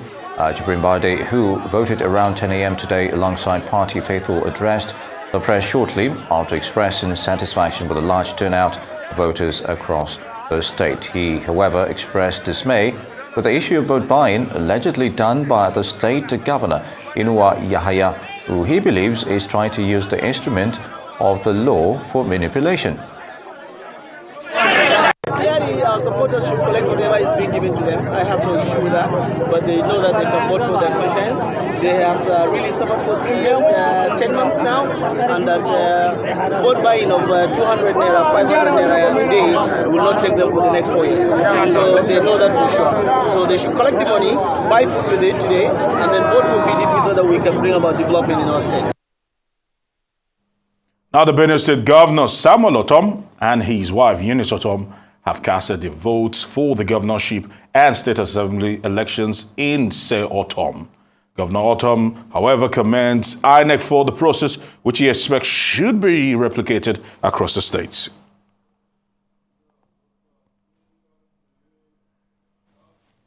Governor Babagana Umar Zulum of Borno State on Saturday morning traveled from Maiduguri to Mafa town to cast a vote in the ongoing gubernatorial and state assembly elections. Zulum, who was accredited at number 105, cast his vote at Unit 006, Ajari, around 10:37 a.m. The governor expressed delight with smoothness of the exercise at that polling unit. Zulum returned to Maiduguri soon after his vote. Now, the governorship candidate of the People's Democratic Party, the PDP, in Sokoto State, Said Umar, has expressed confidence he will emerge victorious at the end of the exercise. Speaking with journalists shortly after casting his vote at his polling unit 002, Sabon Titi, Kwamberu Ward of Sokoto South local government area, he commended the electoral process and appealed to his supporters to be law-abiding, cast a vote, and defend it to ensure their vote counts. This is much better than what we experienced during let me tell you, there was no election on that presidential election. But if voting continues the way it is, exercise continues the way it is, then we are sure we'll get fair results. They should behave according to the law, according to the rules, and they should be law-abiding and ensure that they cast their votes and take their votes. Inshallah, after this election, I will be the next governor. Suspected political thugs were reported to have burned election materials in some wards at Ogbia constituency 2, Bayelsa State. A reaction to the development, Governor Duye Diri, who casted his vote at 9 a.m., at Kalamawe Wari Ward 6, Unit 4 in Kwokuma local government area of that state, condemned the act and vowed that the perpetrators will be arrested.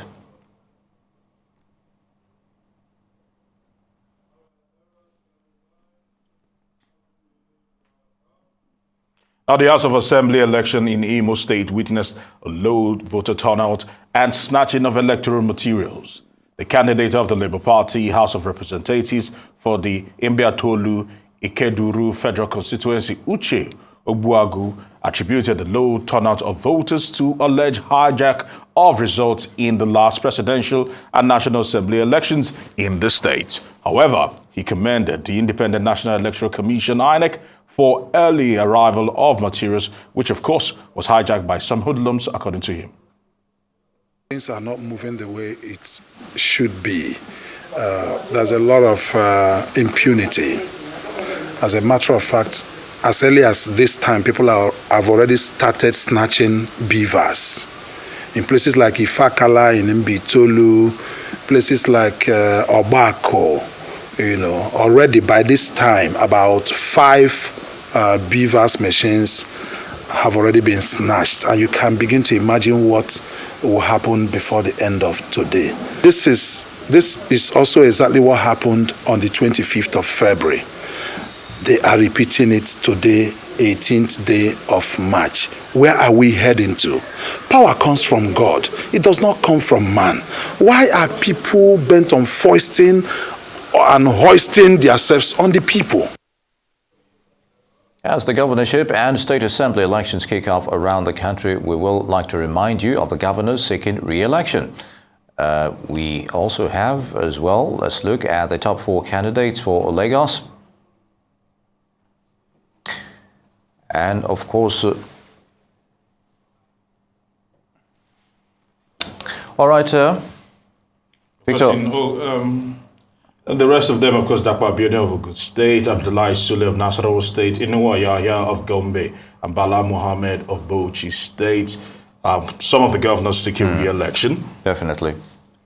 Of course, Sheyi Makinde, Oyo State Governor, Babagana Zulum, Borno State Governor, and of course, Bello Matawali, Zamfara State Governor there. All right, we still have NLB of the Situation Room still with us in Abuja. And it's good to have you as always. Now, let's go back a little. At some point in the course of your activities as, regarding the Situation Room, you do relate with international observers at some point. And what impression are we creating when they see all the shortcomings we're actually witnessing in this election and, of course, in the presidential election as well? But it seems to be an uptick of the negatives in the current elections. I'd like your thoughts on that. Okay, thank you very much. For the international observers, when they talk of observers, it's just people milling around the whole place. Nigeria was really, really blessed in this election. Going into the 2023 presidential and National Assembly election, or to the whole assembly at all, there was a National Peace Accord that was signed by all the political parties. In that National Peace Accord signing ceremony at the ICC in Abuja, the whole world, it was like the whole world was coming to Abuja. A lot of people were on ground already before the election, before the presidential election. We had the EU delegation, high-powered delegation of so many parliamentarians from different parts of the world, of the European Union. You had a serious delegation from IRI and NDI, that's a huge delegation from the United States. You had, from the UK, then you had the African Union, which was led by Uhuru Kenyatta.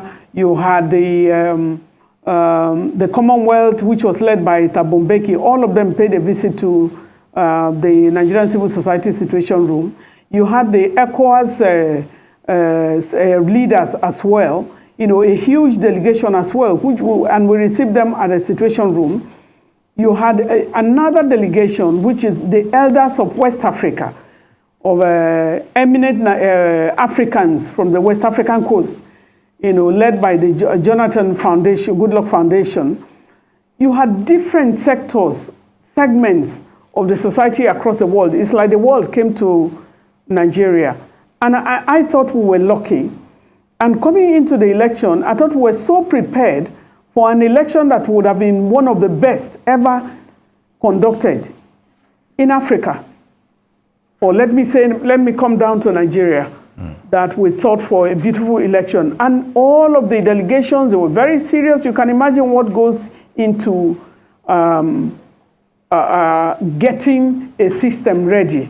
And I remember the former president of Ghana that led the team of from the ECOWAS countries, stood that morning at the election at the polling unit and inspecting everything and everybody giving respect for what was going to happen in Nigeria. And the promises that were made by the INEC chairman, not only to Nigerians, not only in a press conference, but also in Chatham House, about the electoral systems that was going to work.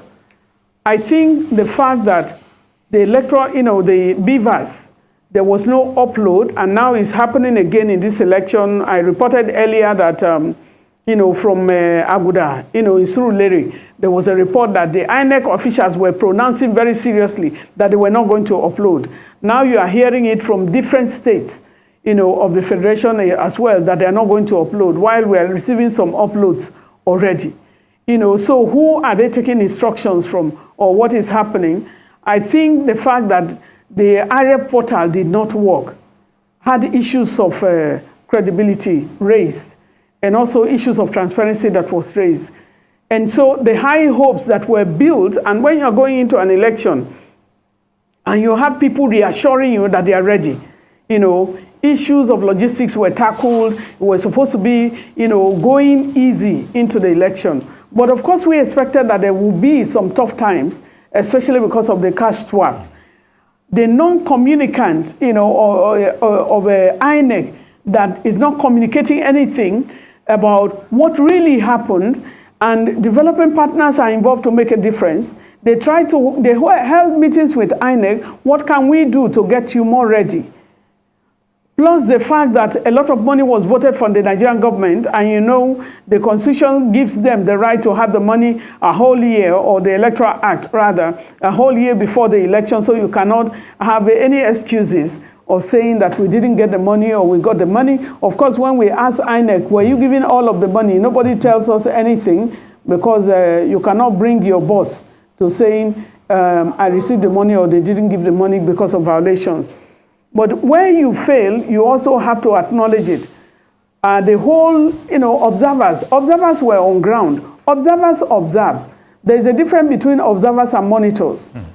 If you are a monitor, you are somebody who can interact and intervene. You interact with those who the election officials, and whatever is going wrong, you can intervene, to correct the abnormalities or raise alarm in certain quarters. Observers only observe.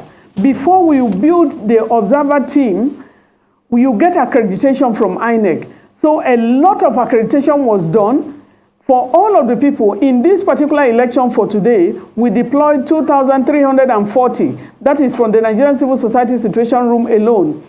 ActionAid on their own, Yaga Africa on their own, CDD on their own, and you have Clean Foundation, you have so many other organizations that are deploying, that are members of Situation Room. So we have high-level turnout. But each of those that we sent out, they had been accredited by INEC. Every one of them was given an ID from INEC. So we don't just deploy. You can't call people. A number of people, few days to the election, or about 2 weeks to the election, called me and said, we want to be part of the observation in our states and all that. I said, too late, because we make sure that their backgrounds are checked, and the INEC was very diligent with that to make sure, and they were able to issue the thousands of accreditation cards that we're giving. And so what is happening here? And that's the protection that we have. So your observation, like including the journalists themselves, every journalist got a tag, just like every other observer is getting a tag. What that means is that you can approach any polling station, a polling unit, and what is happening is when you carry that tag, for you, they put where exactly the location. INEC insisted that you cannot transverse from one local government to the other. And so they give you already an identity that qualifies you to observe in those locations. So journalists, they go to places where they are accredited for. And so it's not strange now what is happening in Lagos, what is happening in River, and a couple of other places. It's not strange why they are being prevented from covering the environment because they know there is no transparency and accountability in that environment. So if you go there, it means you are trying to prevent them. And you know the polls are closing, so we can understand why Oba and Yemi are able to cover standing at that very environment, and they gave their report from that palace in the front of the traditional ruler's house.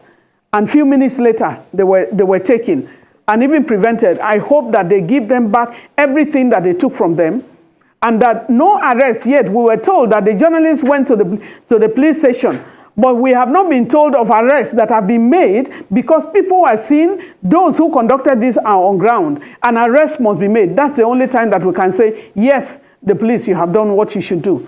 And so we had a lot of reports of ballot snatching in Abia State, for example, in the Ogunabo local government. You have Ward 2, PU 001, where 2 booklets were declared missing. In a few, about an hour later, they brought them back, all thumb printed. You have also Chioma Chukwuka, one of the Nollywood actresses, escaped with her life when she was trying to vote in Lagos this morning. And then we had politicians are really some of them are a problem. I won't say all of them are a problem.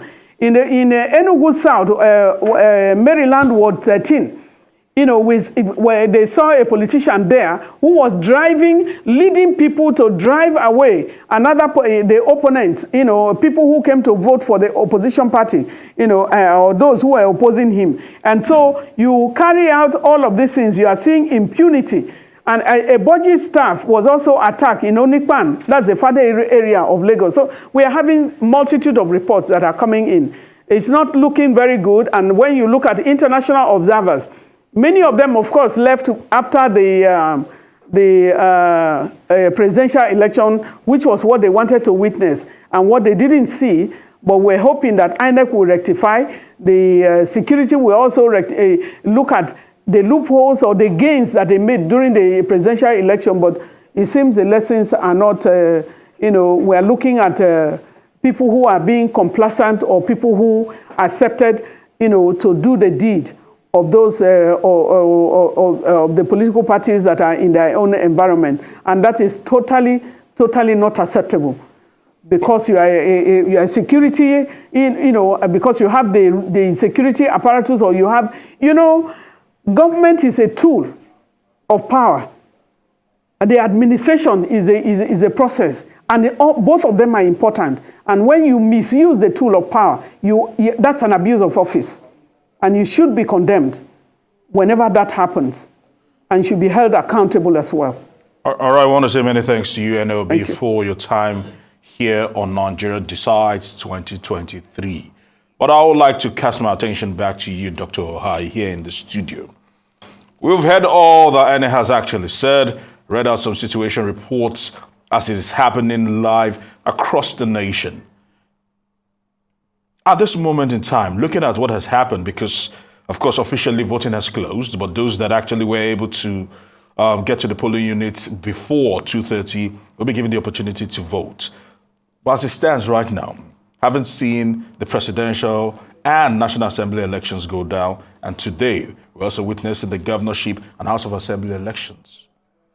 Would you say that progression has been made in terms of better electioneering scenarios, or are we facing a massive and sharp retrogression in terms of executing elections in 2023? It's sad, but whereas we should be seen to be making progress, we're not. And I say so because I think I was saying this off, cover a few moments ago. I said, there are people or politicians in this election who would ordinarily, with very little effort, win the election. But they're robbing themselves of the joy and the legitimacy of the prize by virtue of self-help, that is totally unnecessary. Self-help in the sense that you can see, trying to bring in thugs and all that. The electoral observers that came in, I've read the reports from the UK, from the US and all that. They are appalled by everything. It's shameful to say that this, very disgraceful.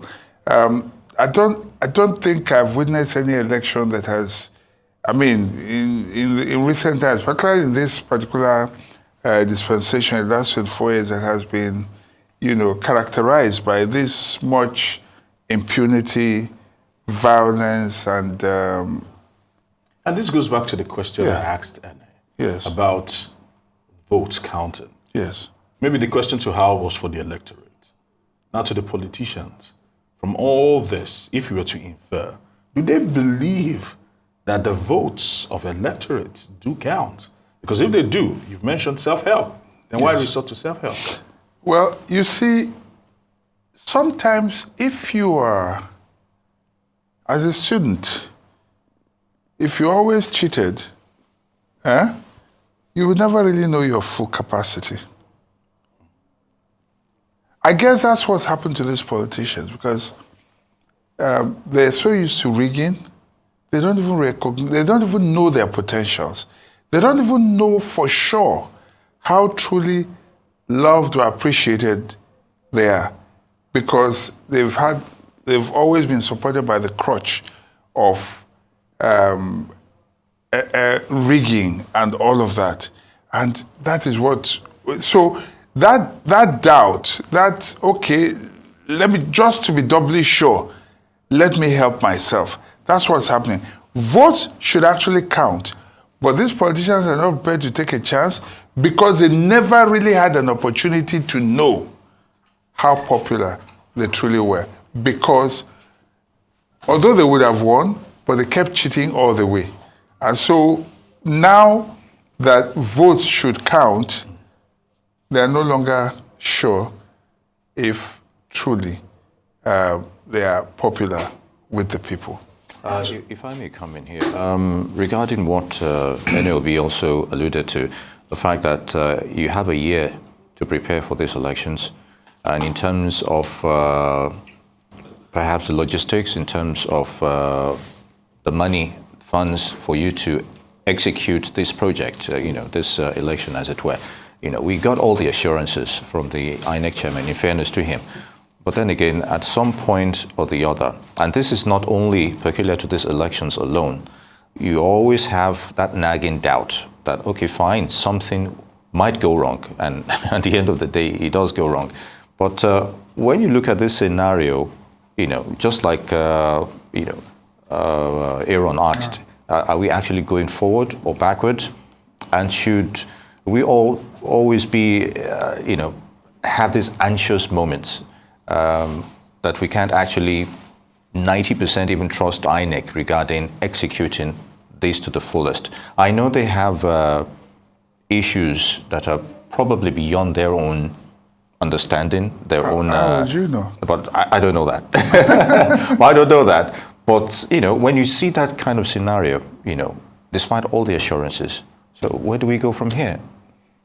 Well...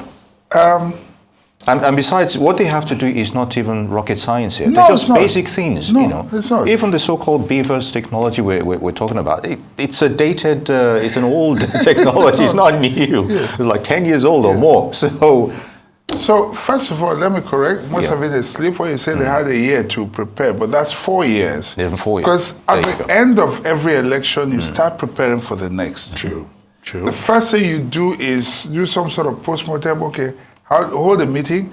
How did we fare? What are those loopholes we have observed? How do we plug them?